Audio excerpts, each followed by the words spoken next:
नमस्कार. अध्ययन स्पर्धा परीक्षा हेल्प डेस्क या आपल्या यूट्यूब चॅनलवर सर्वांचं सहर्ष स्वागत. महा-टी-ई-टी 2026साठी आपण व्हिडिओ लेक्चर सिरीज चालू केलेली आहे, ज्याच्यामध्ये आपण PYQ ॲनालिसिसचे व्हिडिओ पाहत आहोत. त्याचसोबत आपण 6वी ते 12वी जी पाठ्यपुस्तके आहेत महाराष्ट्र स्टेट बोर्डची, तर त्याच्यावर आधारित कंटेंट प्लस MCQ PYQ अशा पद्धतीने आपण प्रश्नोत्तराच्या स्वरूपामध्ये पूर्णपणे रिव्हिजन करत आहोत. जे कोणी महा-टी-ई-टी 2026ची तयारी करत आहेत त्या सर्वांनी चॅनल नक्की सबस्क्राईब करून ठेवा, लाईक करा, जेणेकरून SST पेपर क्रमांक 2साठी ज्याला 60 प्रश्न आहेत, 60 मार्कांसाठी तुम्हाला 100% आपल्या या व्हिडिओ सिरीजमधून जास्तीत जास्त आउटपुट तुम्हाला भेटेल. तर आपण 6वी नागरिकशास्त्र कंटेंट बघितलेला आहे, प्लस 6वी नागरिकशास्त्रवरचे PYQ आणि MCQ आपण बघितलेले आहे. त्याच पद्धतीनं इयत्ता 6वी पासून 10वी पर्यंत आपण भूगोल विषयाचे जे पाठ्यपुस्तक आहेत तर त्याचे रिव्हिजन लेक्चर कव्हर केलेले आहेत. काही PYQ ॲनालिस्टचे व्हिडिओ अवेलेबल आहेत, तर तेही तुम्ही पाहू शकता. त्याचसोबत CTET 2026 फेब्रुवारीसाठी आपण पूर्णपणे CTETचे PYQ ॲनालिसिस SSTचे व्हिडिओ घेतले होते. त्याच पद्धतीनं जी नवीन नोटिफिकेशन येणार आहे CTETचे आणि 6 सप्टेंबरला जी येऊ घातलेली CTET आहे, तर त्याच्यासाठी सुद्धा आपण व्हिडिओ लेक्चर सिरीज पुन्हा नव्याने सुरू करणार आहोत. तर अजिबात वेळ न दवडता आपण लेक्चरला सुरुवात करू. आजच्या या सेशनमध्ये छोटंसं व्हिडिओ असेल. यामध्ये तुम्हाला नागरिकशास्त्र तुम्हाला काय अभ्यासायचं आहे. नागरिकशास्त्र वेटेज तुम्ही बघितला तर नागरिकशास्त्राला तुम्हाला 10 मार्क्स येतात. 10 मार्क्सला 10 प्रश्न येतात आणि या 10 प्रश्नांच्या तयारीसाठी तुम्हाला हे आपली व्हिडिओ सिरीज जी आहे तर ती अजिबात तुम्ही स्किप करायची नाही. आणि नागरिकशास्त्र आणि जसा वेळ मिळेल तसं भूगोल असेल, इतिहास असेल, कंटेंट किंवा MCQ PYQ त्या पाठ्यपुस्तकावर उदाहरणार्थ 7वी इतिहास कोणते कोणते प्रश्न विचारलेले आहेत महा-टी-ई-टीला किंवा त्याचे MCQ असतील पाठ्यपुस्तकं इयत्ता वाईज आपण कव्हर करणार आहोत. 10 प्रश्न असतात तुम्हाला पॉलिटीला, तर ह्या 10 प्रश्नांची तयारी तुमची इथून चांगल्या प्रकारे होईल. पहिलं बघा, इयत्ता 6वी. जर आपण 6वीचा नागरिकशास्त्राचा विचार केला तर 6वीला तुम्हाला काय काय अभ्यासायचं आहे. तर 6वीला 5 धडे आहेत. त्याच्यापैकी पहिले दोन आपले समाज जीवन, समाजातील विविधता, हे याच्यातून तुम्हाला प्रश्न येणार नाही. तिसरा धडा ग्रामीण स्थानिक शासन संस्था, चौथा आहे शहरी स्थानिक शासन संस्था आणि 5वा आहे जिल्हा प्रशासन. आता ग्रामीण स्थानिक शासन संस्था याच्यामध्ये तुम्हाला ग्रामपंचायत, पंचायत समिती आणि जिल्हा परिषद हे अभ्यासायचे आहे. शहरी स्थानिक शासन संस्थेमध्ये नगरपंचायत, नगरपालिका, महानगरपालिका अभ्यासायचे आहे. जिल्हा प्रशासनामध्ये जिल्हाधिकारी, त्याच्यानंतर तहसीलदार आणि पोलीस प्रशासन या गोष्टी या 5व्या धड्यामध्ये अभ्यासायच्या आहेत. हे झालं इयत्ता 6वी नागरिकशास्त्र. त्याच्यानंतर आणि इथं पुस्तकाचं नाव बघा, आपले स्थानिक प्रशासन म्हणजे स्थानिक लेवलचं जे शासन आहे तर ते इथे तुम्हाला 6वीमध्ये एक्सप्लेन करून दिलेलं आहे. इयत्ता 7वी. आता इयत्ता 7वीला आपण 12वी पर्यंत नागरिकशास्त्र काय अभ्यासायचं आहे सगळे घटक डिटेल बघणार आहोत. याची PDF टेलिग्राम चॅनलवर तुम्हाला मिळून जाईल. टेलिग्राम चॅनलची लिंक तुम्हाला आपल्या या व्हिडिओच्या डिस्क्रिप्शन बॉक्समध्ये किंवा कमेंट बॉक्समध्ये पिन केलेले दिसेल. तिथून तुम्ही नक्की चॅनल जॉईन करू शकता. तिथं तुम्हाला सगळे पुस्तकं हायलाईट करून मिळतील. आपण 10वी पर्यंतची सगळी भूगोलाची पाठ्यपुस्तकं हायलाईट करून टाकलेली आहेत. इतिहास आणि नागरिकशास्त्र काम चालू आहे. जसे डाटा उपलब्ध होईल तसा तो तिथं अपलोड केला जाईल. काही प्रश्नपत्रिका असतील, SSTच्या प्रश्नपत्रिका असतील तर त्या सुद्धा तुम्हाला तिथं उपलब्ध होतील. त्यामुळे स्टडी मटेरियलसाठी टेलिग्राम चॅनल अजिबात जॉईन करायला विसरू नका. तर 7वी नागरिकशास्त्र, आपले संविधान पाठाचं नाव आहे, धड्याचं इथं पुस्तकाचं नाव आहे आपले संविधान. त्याच्यामध्ये पहिला धडा आहे संविधानाची बेसिक ओळख. त्याच्यानंतर दुसरा आहे संविधानाची उद्देशिका. उद्देशिकेलाच प्रास्ताविका म्हटलं जातं, प्रस्तावना म्हटलं जातं. त्याचबरोबर सरनामा असेही शब्द आहेत. तर हे सगळे उद्देशिकासाठी वापरले जातात.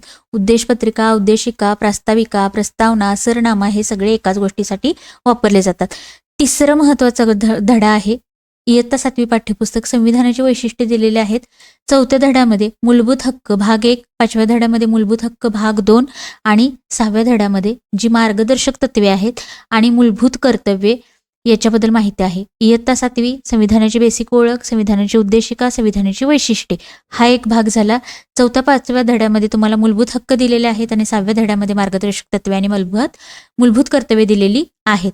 आता इयत्ता 8वी. आता इयत्ता 8वीमध्ये तुम्हाला काय अभ्यासायचं आहे एक्झॅक्ट नागरिकशास्त्रामध्ये.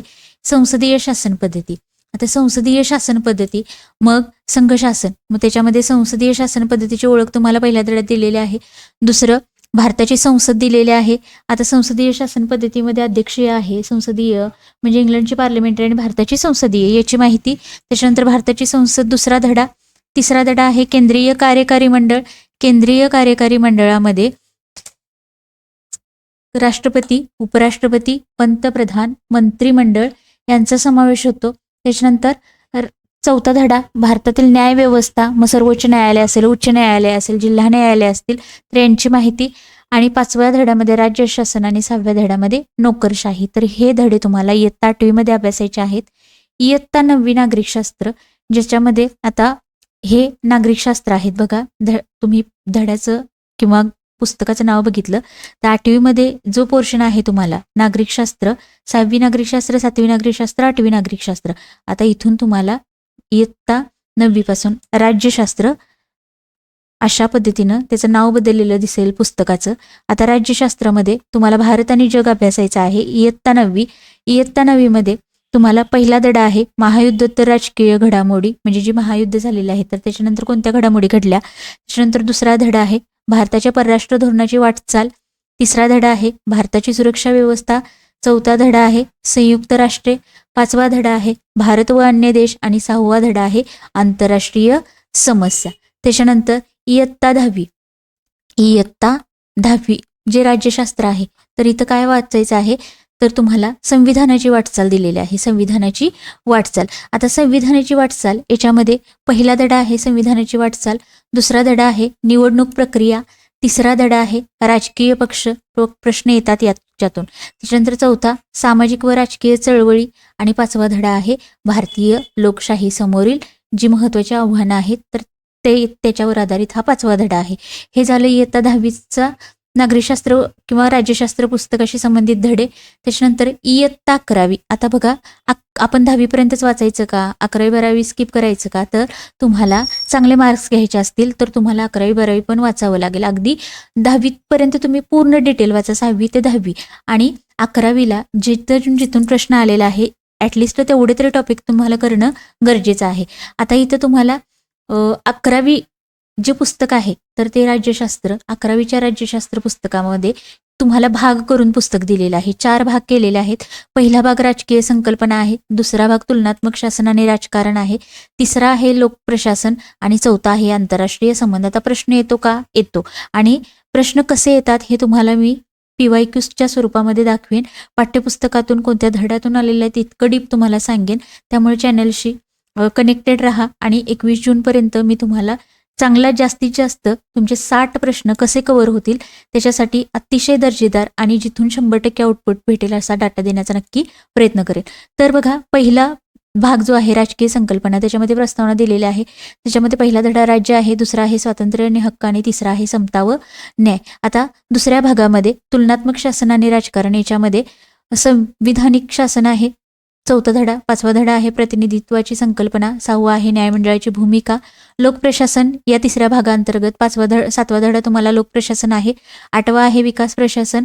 त्याच्यानंतर चौथा भाग आंतरराष्ट्रीय संबंध यांच्या अंतर्गत तुम्हाला 1945 नंतरचे जग भाग 1 आणि 1945 नंतरचे जग भाग 2 असे 4 भागामध्ये तुम्हाला इयत्ता 11वीचं राज्यशास्त्राचं जे पुस्तक आहे तर ते तुम्हाला विभागून दिलेलं आहे. आता शेवटी 12वी जे राज्यशास्त्र आहे, 12वी राज्यशास्त्र. आता या 12वीच्या राज्यशास्त्रामध्ये तुम्हाला इथं जे धडे दिलेले आहेत तर बघा 1991 नंतरचं जग, 1991 नंतरचं जग. आता 1991 नंतर बघा जागतिकीकरण, खाजगीकरण, उदारीकरण ही संकल्पना आलेली आहे. तर त्याच्यानंतर जे जगामध्ये बदल झालेले आहेत तर ते 1991 नंतरचे जग पहिला धडा. दुसरा धडा आहे 1991 नंतरच्या महत्त्वाच्या संकल्पना आणि समस्या, जागतिकीकरण दुसरा धडा. तिसरा 1991 नंतरच्या महत्त्वाच्या संकल्पना आणि समस्या, त्याच्यामध्ये मानवतावादी प्रश्न. चौथा धडा आहे समकालीन भारत, शांतता, स्थैर्य आणि राष्ट्रीय एकात्मतेसमोरील आव्हाने. चौथा धडा. 5वा धडा आहे समकालीन भारत जे सुशासनाशी संबंधित. आणि 6वा धडा आहे भारत आणि जग. अशा पद्धतीनं तुम्हाला इयत्ता 6वी पासून 12वी पर्यंत बघा 6वी ते 8वी तुम्हाला नागरिकशास्त्र या अंतर्गत आणि 9वी पासून 12वी पर्यंत राज्यशास्त्र म्हणजेच पॉलिटी, राज्यशास्त्र या अंतर्गत आणि इकडं नागरिकशास्त्र सिविक्स या अंतर्गत तुम्हाला नागरिकशास्त्र किंवा पॉलिटीचा अभ्यास करायचा आहे आणि याच्यावर तुम्हाला किती मार्क्स असणार आहे? 10 मार्क्स. 10 प्रश्न 10 मार्क्ससाठी येणार आहेत. 8वीपर्यंत थोडे थोडे धडे आहेत, समजायला सोपा भाग आहे. पण जसं इयत्ता वाढेल तसं इयत्तेनुसार तुम्हाला कंटेंटमध्ये फरक आणि कंटेंटची जी काठिण्य पातळी आहे तर ती पण वाढलेली दिसून येईल. तर आपण काय करणार आहोत, 6वीचं आपण राज्यशास्त्र कव्हर केलेलं नागरिकशास्त्र कव्हर केलेलं आहे. अगदी नोट्स सहित मी शिकवलेलं आहे. प्लस 6वीच्या नागरिकशास्त्र पाठ्यपुस्तकावर जे प्रश्न आलेले आहेत किंवा काही MCQ असेल तर त्याच्यातून आपण संपूर्ण रिव्हिजन घेतलेले आहे. आता पुढचं जे लेक्चर येईल ते 7वी नागरिकशास्त्र आपण कंटेंट आणि त्याच लेक्चरमध्ये कंटेंट पण बघूया आणि PYQ आणि MCQ बघूया. अशा पद्धतीनं आपण या पूर्ण नागरिकशास्त्र आणि इतिहास आणि भूगोल यांची सुद्धा आपल्याला अशाच पद्धतीनं रिव्हिजन करायचे आहे.